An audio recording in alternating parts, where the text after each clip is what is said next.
নমস্কাৰ সকলোলৈকে পুনৰবাৰ স্বাগতম জনালোঁ অসম ৰাজ্যিক গ্ৰামীণ জীৱিকা অভিযানৰ অধীনত খালী হোৱা আৰু কেইটামান পদৰ সম্পৰ্কত তোমালোকক জনাবলৈ লৈছোঁ পদসমূহ হ'ল ডমেইন এক্সপাৰ্ট আৰু FPO কোঅৰ্ডিনেটৰ এই পদসমূহৰ বাবে কোনে কোনে আবেদন কৰিব পাৰিব লগতে যোগ্যতা কি লাগিব আৰু লাষ্ট ডেট কেতিয়া সেই সম্পৰ্কত সম্পূৰ্ণ তথ্যখিনি তোমালোকে জানিব পাৰিবা আজি ভিডিঅ'টোৰ জৰিয়তে যেহেতু অসম ৰাজ্যিক গ্ৰামীণ জীৱিকা অভিযানৰ অধীনত নতুন কিছুমান প্ৰজেক্ট আহে সেই নতুন প্ৰজেক্টবিলাকত বছৰি কন্ট্ৰাকচুৱেল বেচিছত নিযুক্তি দিয়া হয় এতিয়া এই পদসমূহো কন্ট্ৰাকচুৱেল বেচিছ পদসমূহ হ'ল domain expert law and accounts আৰু FPO coordinator domain expert law and একাউণ্টছৰ পদ আছে মাত্ৰ এটা এইটো ষ্টেট লেভেলত হয় এই পদৰ পোষ্ট কোড হ'ল 616 পদটো আনৰিজাৰ্ভ হয় কোৱালিফিকেশ্যন হ'ব লাগিব MCom বা চাৰ্টাৰ্ড একাউণ্ট বা company secretary preference will be given for LLB as an additional qualification next আহিলে এক্সপিৰিয়েঞ্চ হ'ব লাগিব 5 years এক্সপিৰিয়েঞ্চ থাকিব লাগিব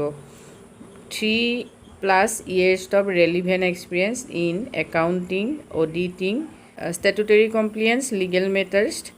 বা arbitration etc computer skill থাকিব লাগিব Microsoft Office software including in MS Word MS Excel MS PowerPoint etc. ইয়াত দৰমহাৰ পৰিমাণ হ'ল 42,000 নেক্সট আহিল FPO কোঅৰ্ডিনেটৰৰ পদটোৰ পোষ্ট কোড হ'ল 617 ডিষ্ট্ৰিক্ট লেভেলৰ হয় পদবিলাক ইয়াত 5টা পদ আছে এতিয়া ৰিজাৰ্ভেশ্যন আছে আনৰিজাৰ্ভৰ বাবে 3টা OBC MOBC বাবে এটা SC বাবে এটা এই পদসমূহৰ বাবে যদি তোমালোকে আবেদন কৰিব খোজা তেতিয়াহ'লে গ্ৰেজুৱেশ্যন হ'ব লাগিব গ্ৰেজুৱেশ্যন বিশেষকৈ preferably in rural development social work agribusiness agriculture from a recognise university institute additional diploma in rural development social work for a recognise university institute will be an advantage graduation বিশেষকৈ rural ডেভেলপমেণ্টৰ দৰে যিবিলাক subject বা agri business agriculture এনেকুৱা ধৰণৰ ছাবজেক্টত graduation থকাসকলেহে আবেদন কৰিব পাৰিবা ইয়াতো এক্সপিৰিয়েঞ্চ লাগিব 3 বছৰৰ এক্সপিৰিয়েঞ্চ থাকিব লাগিব 3 years of experience in working with SSG producer group FPO and their federations proven track record in implementing schemes pertaining to promotion of agri-business activities etc. মানে এই পদসমূহৰ বাবে আবেদন কৰিবৰ কাৰণে যোগ্যতা লাগিবই লগতে এক্সপিৰিয়েঞ্চো থাকিব লাগিব বিশেষকৈ SSG লগত কাম কৰা এক্সপিৰিয়েঞ্চ যদি তোমালোকৰ আছে তেতিয়াহ'লেও কিন্তু তোমালোকে আবেদন কৰিব পাৰা এই পদসমূহত দৰমহাৰ পৰিমাণ হ'ল 25,000 এই দুয়োটা পদৰ বাবে যদি তোমালোকে আবেদন কৰিব বিচাৰা তেতিয়াহ'লে 40 বছৰৰ ওপৰৰ হ'লে কিন্তু তোমালোকে আবেদন কৰিব নোৱাৰিবা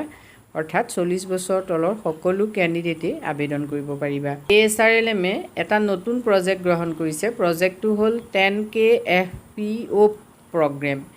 যেটো হ'ল 10K অৰ্থাৎ 10,000 FPO প্ৰগ্ৰাম মানে ফাৰ্মাৰ প্ৰডিউচাৰ অৰ্গেনাইজেশ্যন প্ৰগ্ৰাম ইয়াত বিশেষকৈ যিসকল আত্মসহায়ক গোটৰ লগত জড়িত ফাৰ্মাৰ আছে মানে খেতিয়ক আছে সেই খেতিয়কসকলক বিজনেছ তেওঁলোকে কেনেকৈ কৰিব মানে এই আঁচনিখনৰ জৰিয়তে বিশেষকৈ আত্মসহায়ক গোটৰ মহিলাসকলক ফাৰ্মাৰ হিচাপে গঢ়ি তুলি তেওঁলোকে কেনেকৈ বিজনেছ কৰিব সেই সম্পৰ্কত সহায় কৰা হ'ব ইতিমধ্যে asrlm ক্লাষ্টাৰ বেছ বিজনেছ অৰ্গেনাইজেশ্যন হিচাপে কাম কৰিছে বা কাম কৰাৰ পৰিকল্পনা গ্ৰহণ কৰিছে এই 10K FPO প্ৰগ্ৰামৰ জৰিয়তে গতিকে যিসকলে এই পদসমূহৰ বাবে আবেদন কৰিবা সেইসকলৰ এই বিষয়ত এক্সপিৰিয়েঞ্চ আচলতে থাকিবই লাগিব এতিয়া এই পদসমূহৰ বাবে যদি তোমালোকে আবেদন কৰিব বিচাৰা তেতিয়াহ'লে 16 জুনৰ ভিতৰত আবেদন কৰিব লাগিব যেহেতু 19 মে'ৰ পৰা অনলাইন হৈ আছে গতিকে লাষ্ট ডেট হ'ল 16 জুন ইয়াত বয়সৰ ৰিলেক্সেশ্যন থাকিব 5 বছৰ থাকিব SC ST প্লেইন হিলছৰ বাবে আৰু OBC MOBC বাবে 3 বছৰ থাকিব PWBD ক্যান্ডিডেটৰ বাবে 10 বছৰ থাকিব এই পদসমূহৰ বাবে যেহেতু প্ৰথমতে ৰিটন এক্সাম হ'ব ৰিটন এক্সামত যিসকল সিলেক্ট হ'ব মেৰিট বেচিছত প্ৰতিটো পদৰ বাবে 5 জনকৈ ক্যান্ডিডেটক মতা হ'ব পাৰ্সোনেল ইন্টাৰভিউৰ কাৰণে এটা পদৰ বিপৰীতে 5 জনকৈ ক্যান্ডিডেটক মতা হ'ব আৰু ইন্টাৰভিউ লৈ যাওঁতে কোনো ধৰণৰ TA বা DA দিয়া নহয় এই পদসমূহ যিহেতু এটা বছৰৰ বাবে, কিন্তু পদসমূহৰ টাৰ্মটো এক্সটেণ্ড কৰিব পাৰে, কিন্তু এই পদত কাম কৰাৰ বাবে তোমালোকে এই ASRLMৰ অন্য পদত কাম কৰাৰ বেলেগ ধৰণৰ কোনো সুবিধা নোপোৱা, কিন্তু ইয়াত এক্সপিৰিয়েঞ্চ যিখন চাৰ্টিফিকেট, সেই চাৰ্টিফিকেটখন তোমালোকে লাভ কৰিবা। আজি ভিডিঅ'টোৰ জৰিয়তে আমি তোমালোকৰ বাবে এইখিনি তথ্য আগবঢ়াইছোঁ। যদি উপকৃত হৈছা কমেণ্ট কৰি জনাবা। আজিলৈ ইমানেই, ধন্যবাদ।